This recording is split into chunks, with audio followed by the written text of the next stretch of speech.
So, and really congratulations for being accepted to STIFF in 2017.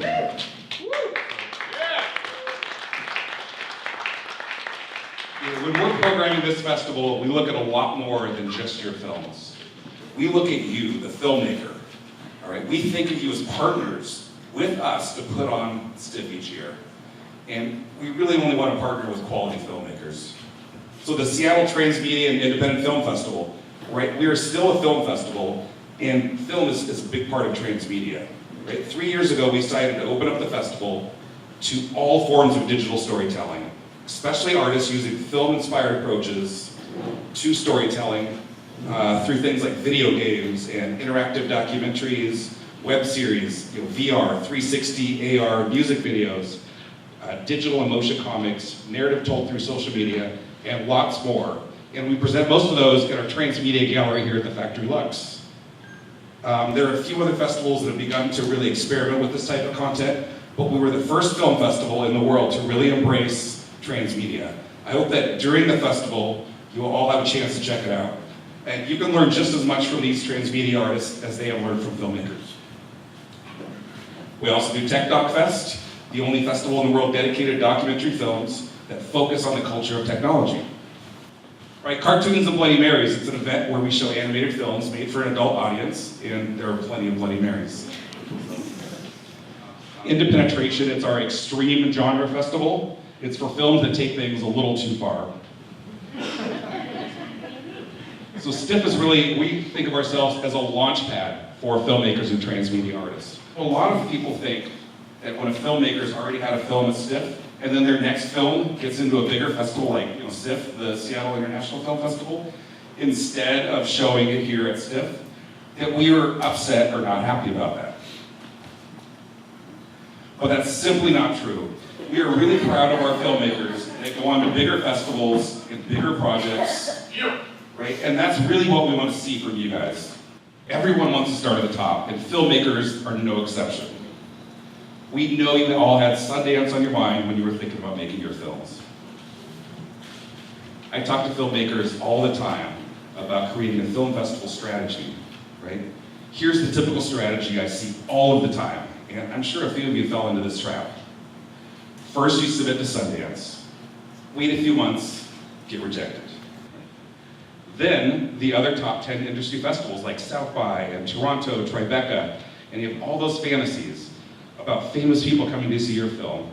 And at the after party, they're all asking you about your next project, right? Talking about investing in your film. Maybe a famous actor says they'd like to be in it, right?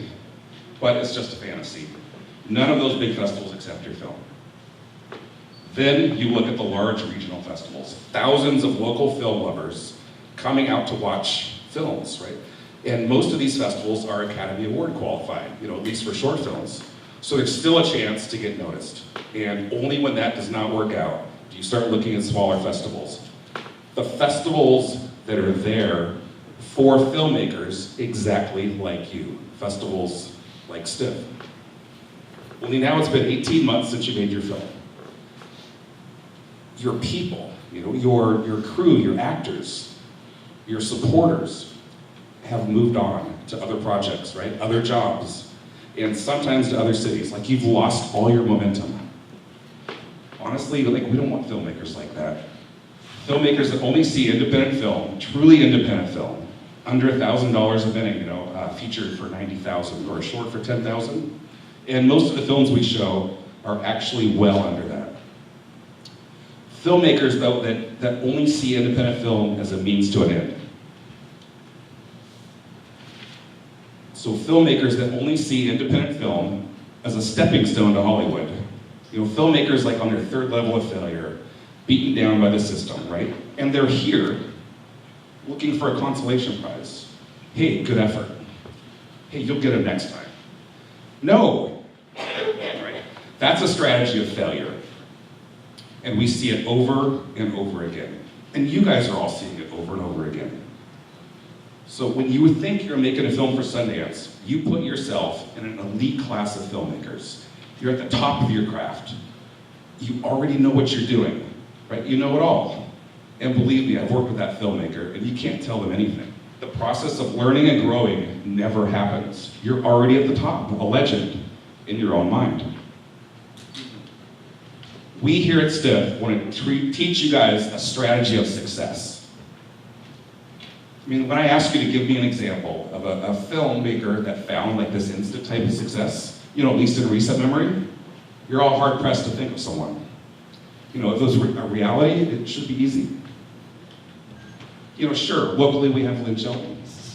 She made a great film, Hump Day.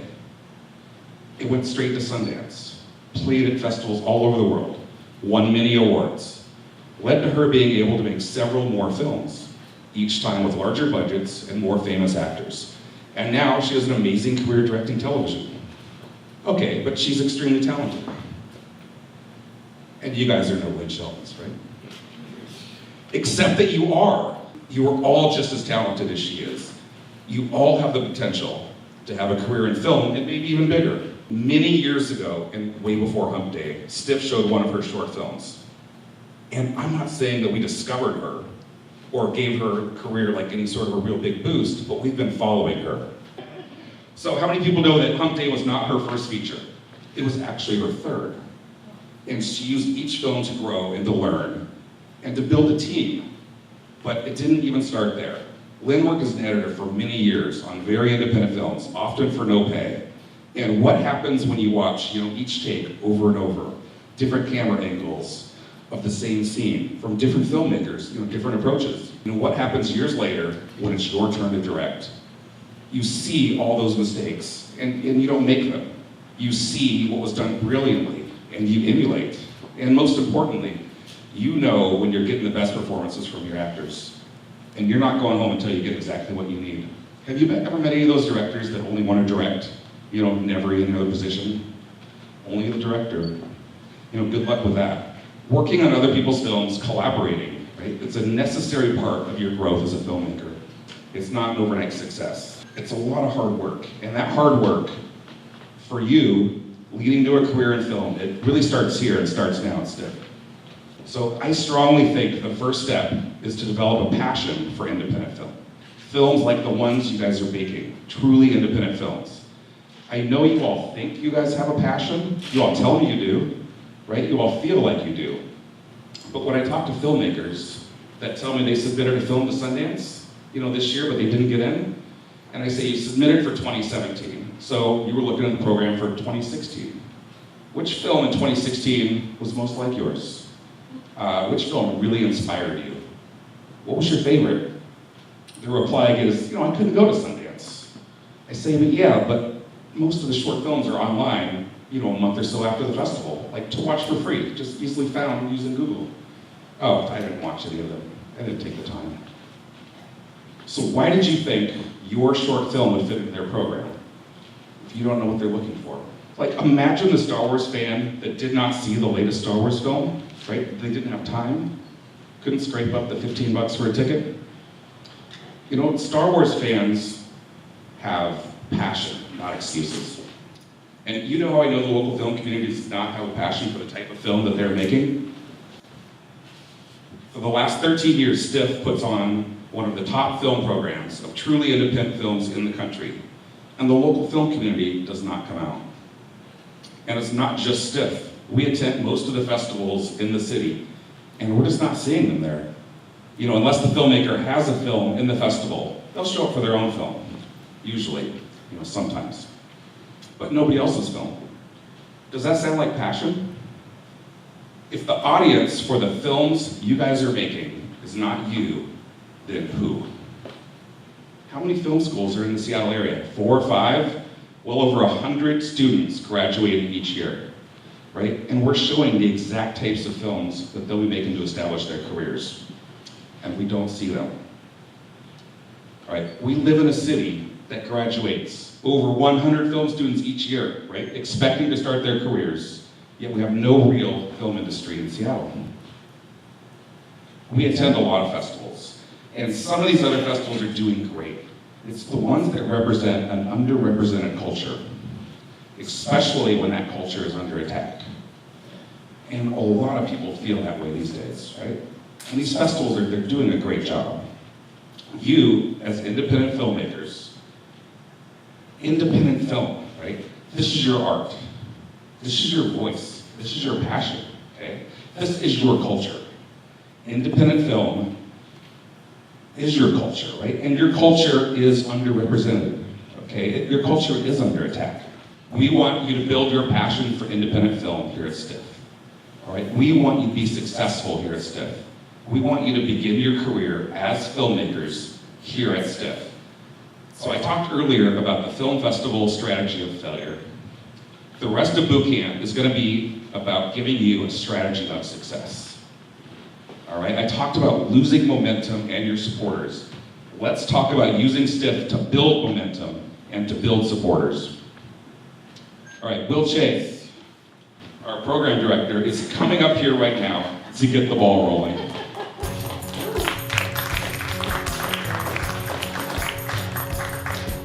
Thank you, Jim. Okay, so as the sign says, my name is Will Chase. I'm the programming director, and I have also been an actor, a director, a producer, and a writer over the last 15 years. I graduated a degree in acting, and that's what I did professionally for about 8 years. What I want to talk to you guys about is the best practices for attending a film festival, because it's important to know what you want to get out of your film festival. So in terms of building your audience and getting your press, the first and most effective tool is to use your social media to build a foundation audience. But I also want you guys to do this.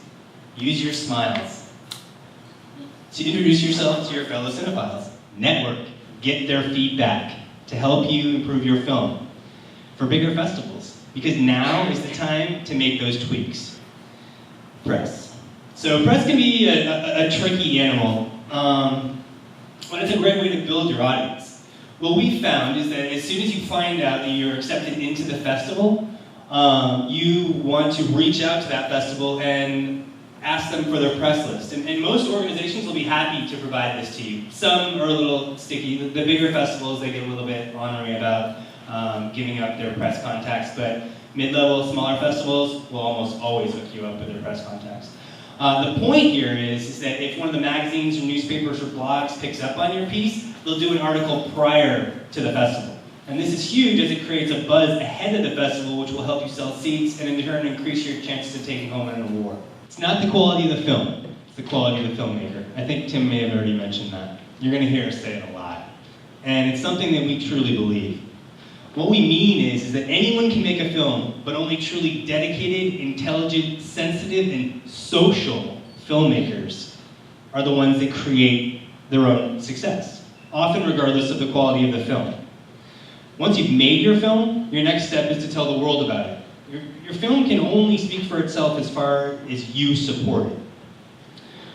So, the thing is this is a business. Filmmaking is a business. It's a business based on art, but ultimately, we're not making films so that our hard drives collect dust on the shelves, right? I hope not. The old adage applies here that if a tree falls in the woods but nobody hears it, is it still a tree? If you make your film in the woods and no one sees it, is it still a film? Yeah, technically it is, but not one that's going to advance your career as an artist. You need to start fostering your audiences. Make postcards, posters, create an Instagram account for the adorable chinchilla in your film. Essentially, there is no box anymore. And you, as the director, producer, lead actor, must engage new audience members each day to succeed. We want people to see your film. We wouldn't put on a film festival if we didn't. We want people to fall in love with your film. We want people to tell their friends about your film. Don't you? For me, when I go to a festival, the first thing I do is check the program and pick at least 3 films that I want to see each day. More can be overkill.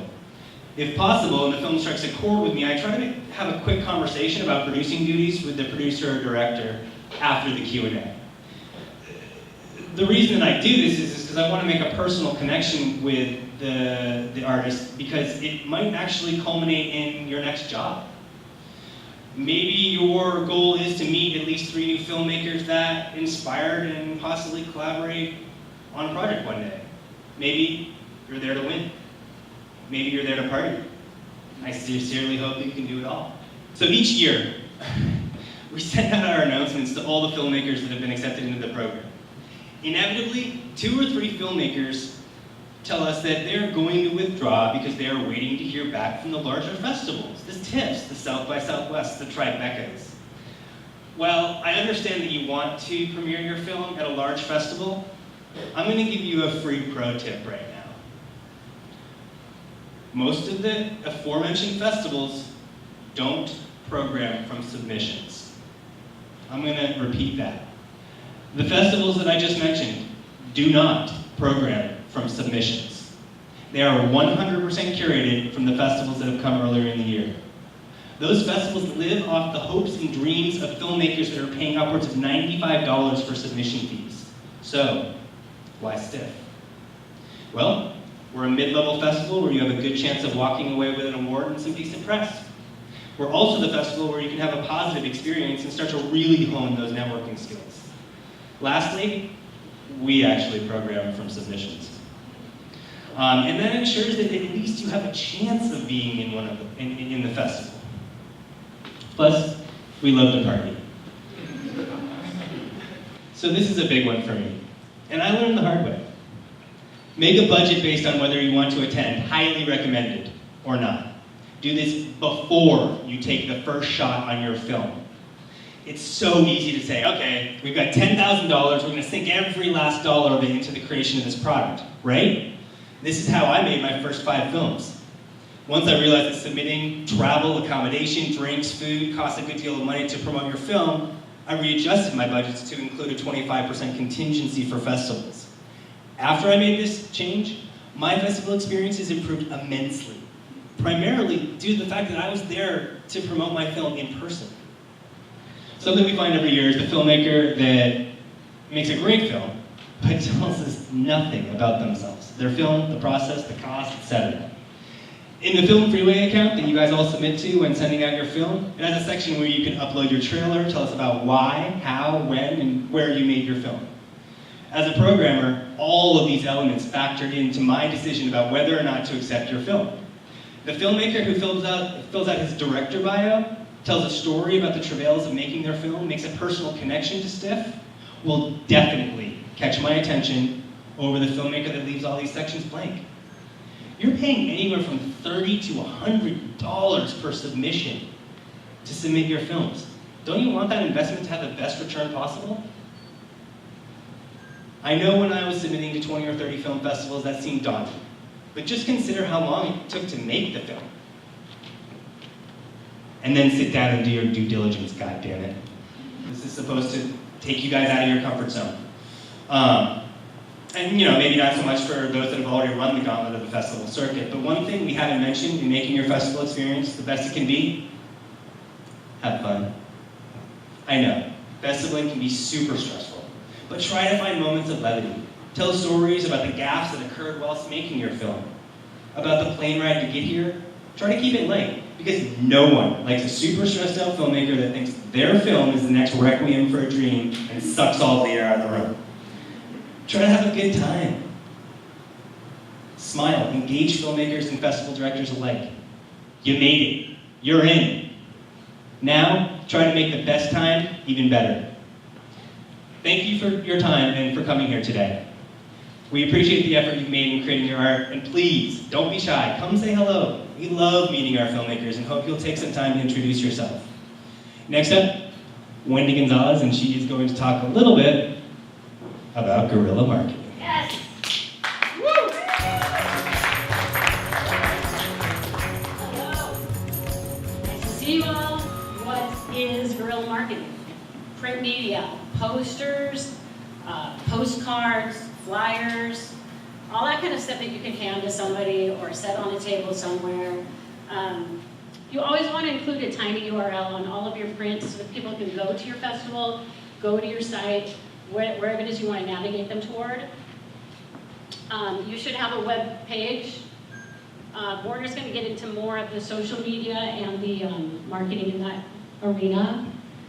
We have a really great filmmaker from last year named Meg Valiant, who had a film called Sisterhood of Shred, and she did an absolutely amazing job getting people to the screenings every time. She had her own marketing team. And what they did was phenomenal for a small group of people. All right, create a street team. So this would be all your friends and family that want to help you out promote your film. She did a lot of things. She told all of her cast and crew when all of her screenings were, invited people by email, phone, in person. She didn't just rely on like social invites or mass emails. It was personal. She believed in her project very, very much, and it was probably easier for her. But everybody that makes a film believes in their film. I hope that you do. She always has a media folder ready to go.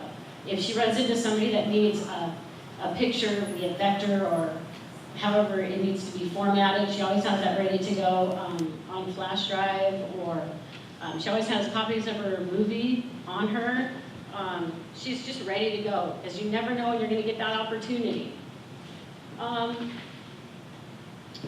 Trailer links to your trailer, information about the film, runtime, cast and crew information, stuff like that. The next thing is network. Super, super important. I have a story from last year, a gal named Abby Hagen. She met a gal named Lisa here last year. They both had films at the festival. Abby had Gio, and Lisa had What a Nice Day. And after boot camp, which they both attended, they kind of gravitated toward each other since they were both young female filmmakers and they can see a lot of other people like them. So they talked and they started talking about their current projects and what they were working on in the future, and talked about, oh, wouldn't it be nice if we could collaborate on something? And, you know, kind of like a first date, like you think, well, it's gonna go to a second date or whatever. But they actually did collaborate, and they produced something and got it into our festival this year. So congratulations, that is like huge networking. Good job, you guys. Be passionate. That's been mentioned a couple times here before. Be your own #1 fan, get engaged, and get excited. Because we are excited to have you here. So thanks very much. We have coming up next, Warner Bhutan with a ton of information you're going to want to write down. Okay? Thank you. We're doing nice. All right, welcome to Boot Camp, everybody. Good to see you guys.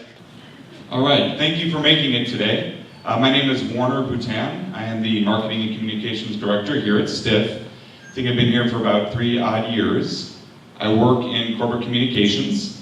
And I'm also an alumnus of STIFF, so this is exciting. So if you are going to be live tweeting today or throughout our festival, you can use the hashtag STIFF2017. If you tag us, STIFF Festival, we'll throw you some love. We'll retweet you, we'll reply to you. How's that sound? All right. I'm going to share some actionable ways that by leveraging your publicity and your social media that you guys can each be your own newsmakers and not be at the whim of the talking heads and the traditional media. All right, so let's dive into publicity. As you guys know, it's basically unpaid promotion of your film, and that's why people are more likely to open a trailer or to look at the article, because these days with sponsored content, people are catching on, and that's why you make sure that they're directed to your own media and to the editorial clips. But how do you land that media story? Well, with a little bit of research and elbow grease, you can do just that. So the old days was journalist, filmmaker. The new days is transparency.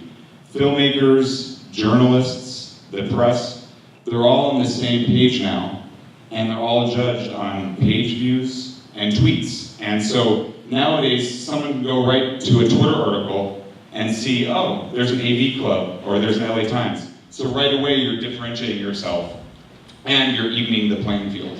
All right, but how do you start? Leveraging your crew, your cast, and your stakeholders. That's how you start. Okay, so Bhutanski's top 3 PR tips. One is a nice thread from Wendy's conversation is getting guerrilla.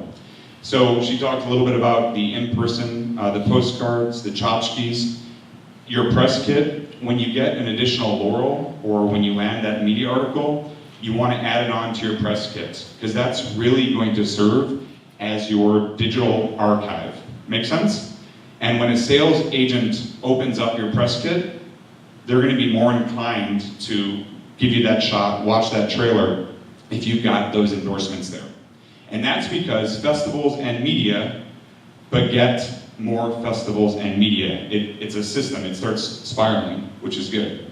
Number two, you want to tailor your pitch to the right audience. And part of the guerrilla items that we talked about, how's your pitch current with the right outlet in that town? You want to research the media, as we heard earlier today. Get a hold of a contact database. Ask the film programmer. In fact, one filmmaker, Lauren, who I don't think is here, but is with a team that's going to be screening, she did just that, and we were able to furnish that. But get a hold of it, and then pick up the phone and start dialing. Send them the electronic press kit that you have. Include your press release, right? Number three, you want to own your message, because again, you guys are newsmakers now. So the third step of PR tactics is that you want to own your message, whether it's a press release that you can archive to Google and SEO, it's going to get indexed, and then you want to get that press release, right, out across all of your channels. So again, thinking about what we said a second ago was sponsored, paid media versus you guys getting an actual article in the press. All right, so just quick example, this is a feature I worked on. Well, this is the production company, but we use the Bonafide news distribution service. Of course it paid, but we sent it out, and this is what got indexed. The actual press release got indexed on search bots, and then we used that when we made our pitch, right? When we called reporters in the towns. All right? And you damn right that we're going to make highlight of that media that we got right in our freaking subhead. Boom. All right? Own your message. You guys are newsmakers now. Here's an example of a radio clip that we landed. Once we got to Chicago, we reached out to the exhibition. It was kind of like a screening/festival. And then we picked up the phone and we called them. All right? Moving on to Get Social now. So we talked about 3 publicity things that you can do to boost your message. So this is Meg Valance. She had done a feature documentary at STIFF last year. And this is just a clip. She did a lot of really cool things, and then we would repurpose her content. Okay? Here's another example of taking advantage of media and repurposing that on social. Okay? All right, some familiar faces here tonight. I think we have someone from the actual team of Asylum in the house. Melinda, how's it going? So Melinda is with Asylum. Woo! It's a short film. And what Melinda was effective at doing with her team was some of the things that we talked about tonight, which was networking and also positioning social media with our team for things like sponsorship. And what people really love on social is this. Again, we're filmmakers, so let's enjoy the process, right? Here's the actual behind the scenes. But what I wanted to really mention was that with Melinda's elbow grease and with her and the team's efforts, they were able to position, I don't know if you guys have heard of this company, but they got and landed a pretty big ass sponsor. So that's sales, and that goes back to what you've all been hearing about today. Okay, it's picking up the phone. So again, leveraging her fans, her crew, taking advantage of the family, the friends, the cast, right, and getting them on board. Okay, so 2 more of these types of slides, and a lot of information, but this is the strategy on tactics. 5 basic tactics. Assign somebody to help you with your social. I mean, if you're doing a 2-minute web video or web series, it just depends, but you want someone that's focused on it because it's a lot of content to manage. Number 2, think about the vanity of your content.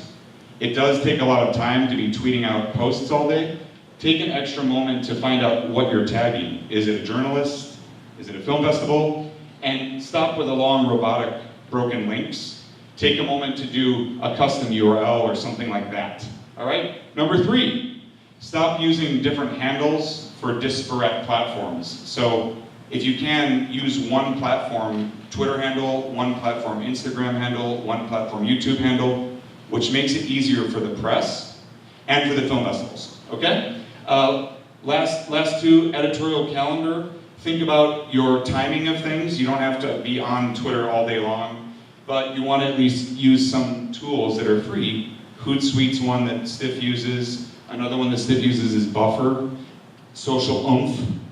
All right? Number 5, think about how you're positioning some of these platforms. Again, if you're doing a bunch of web series clips, no, you're not going to make a Twitter for each one of those. But your production company, yes.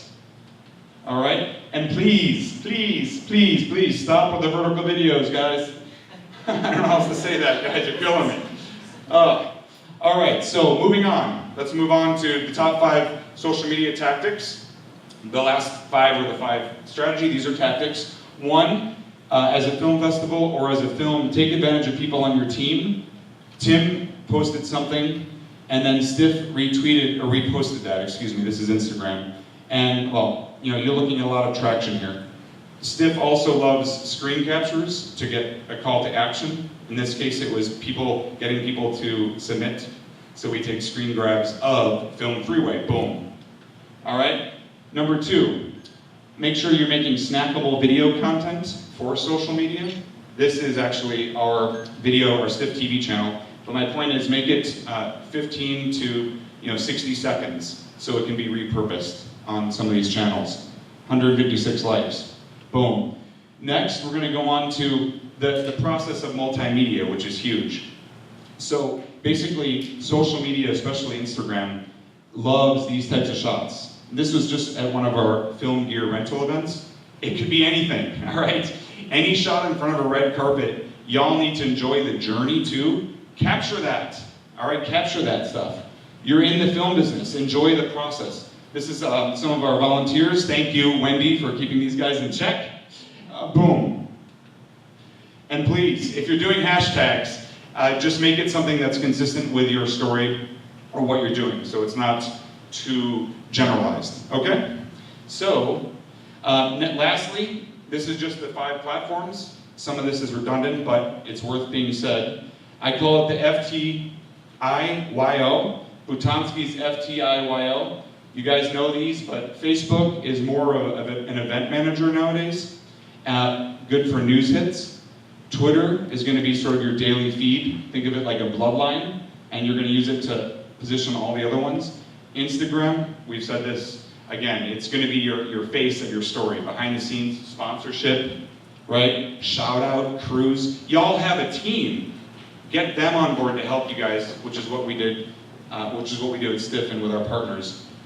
YouTube, your trailers, your promo clips, behind the scenes. We love behind the scenes, as you guys see, and people also love the red carpets. And then lastly, this is what's going to bring all of today together, which is your owned media. Okay, owned media is going to be your press release, your press kit, your email lists, anything that you built up, your blog page, your website, and then from which all these other things work in sort of a storm of content. So today what we've done is we've talked about publicity and social media and how you can position both of them to be your film or your production company's own newsmaker. So y'all can be your own newsmaker. Thank you very much. Now, next up, Timothy is going to come back up and share a few more thoughts on this.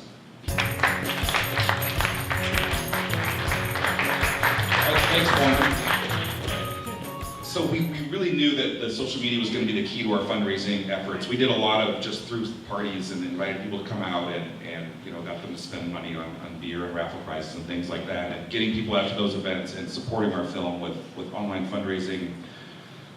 We knew it was going to be extremely important, right? So if you really look at the social media numbers, like the engagement created by that social media for Asylum, you'll really be hard-pressed to find a short film that even approaches the numbers. And of course, our fundraising effort was successful. So if you need a model, go take a look at what we did with Asylum, with the Twitter and Instagram and all that stuff. And so also one of the things that we've really learned over the years of using social media is to be sure to make the ask, right? So you're a filmmaker, you post to Facebook, hey, my film just got into Stiff, right? Lots of likes. But what's the call to action, right? My film just got into Stiff. Click here to get your tickets before they sell out. And it really makes a huge difference. So I know a lot of you guys are really uncomfortable with using social media as individuals, but really think of someone, bring someone on to manage the social media just like you would like any other member of your crew. Early on in the pre-production process, it'll pay off in the long run. And really, there's a lot of people that would love to be involved in film. They're really good at social media, but they're not really have a skill to bring onto a film crew. So bring those guys on. They're going to get a lot of fun. Join a team of filmmakers. They're going to get on IMDb. We've been kind of talking a little bit roundabout. I'm not sure if we've been clear enough, but basically the audience for your film, your very independent film in this city is actually very, very, very small. And so that's why we really need all of your help to get the word out about Stiff. And a lot of people tell us, you don't do enough marketing. Ever since I took over this about 7 years ago, the budget for marketing actually is planned to exceed our ticket sales. So we spend more than 100% of our planned ticket sales on marketing. But we really need a big push from you guys to really help get the word out. Every year we kind of have a filmmaker that shows up, and they're kind of the only one sitting in the room. Nobody else is there. They kind of thought, oh, it's a film festival. Automatically the theater's going to be full. It's actually going to be pretty empty if you don't help get the word out. Have you guys noticed how we program the festival? We like to show films from all over the world, but we include a lot of local films. It's because the local films really put butts in the seats. So we've teamed all you local filmmakers up with non-local filmmakers, and we at least have one local film in every single slot. And we've had 4-minute short films, local short films, teamed up with a feature, and that 4-minute film can sell out the theater. So you guys still have plenty of time to help get the word out. Most ticket sales happen about a week before the event. Ticket sales are going well, but yeah, we really need a boost. So we promised we'd discuss taking your film and your career past Stiff, right, to bigger festivals and your career to bigger projects. So let's start with Film Freeway. I know Will kind of touched on that. So the questionnaire I sent all of you, right, for a few filmmakers, all that information is already in Film Freeway, right?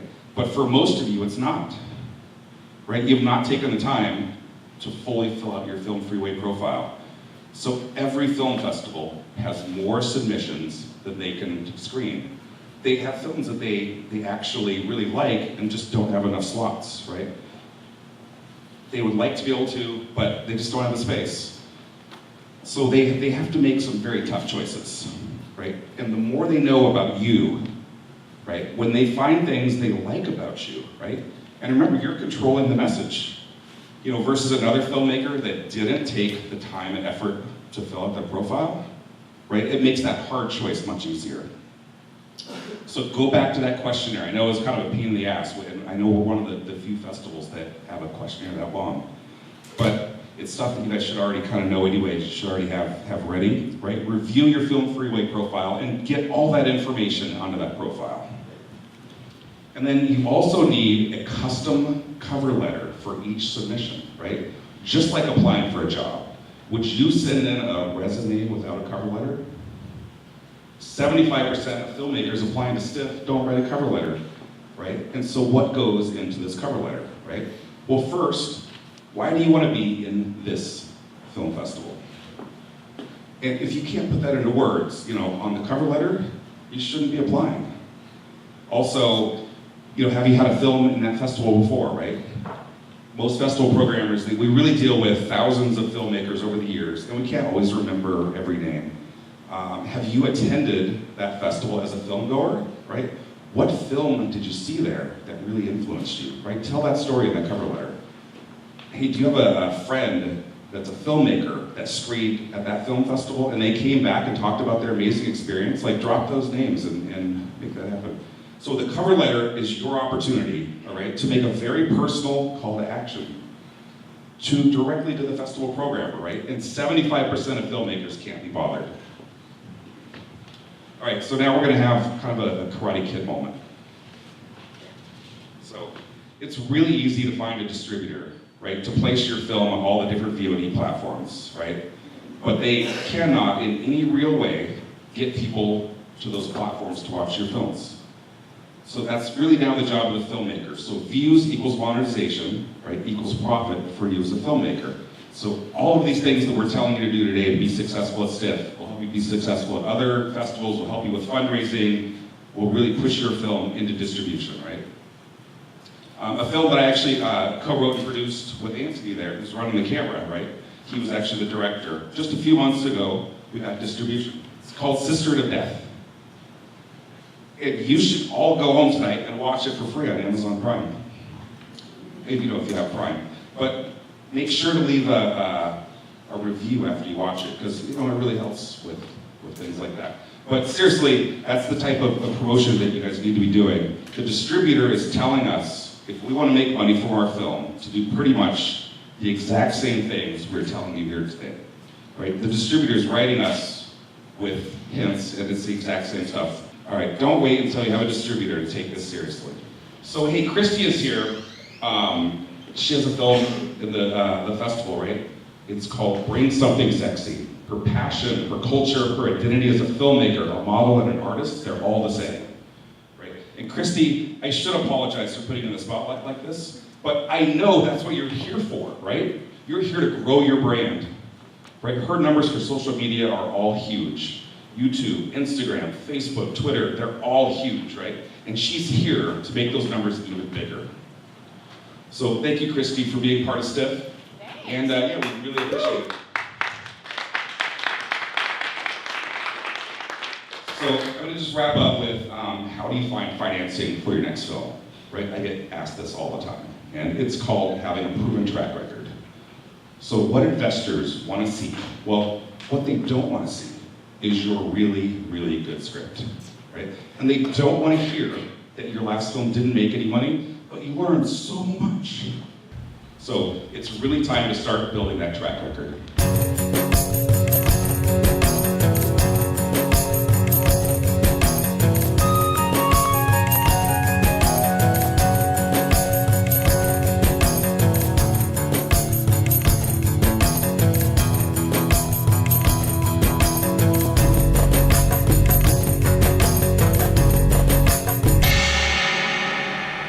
Thanks for watching STIFF Bootcamp 2017.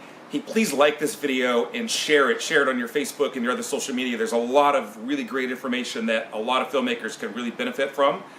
We'd love to have you be a part of Bootcamp 2018. So to do that, just submit your film to STIFF, and if you're selected to be part of the 2018 lineup, you'll be invited to Bootcamp 2018. It's free for all of our participating filmmakers. TrueIndependent.org, and go to submissions. We use Film Freeway as our exclusive submission platform, so you can also find us on Film Freeway. And for watching all the way to the very end, I'm going to give you a discount code, 20% off submission fees.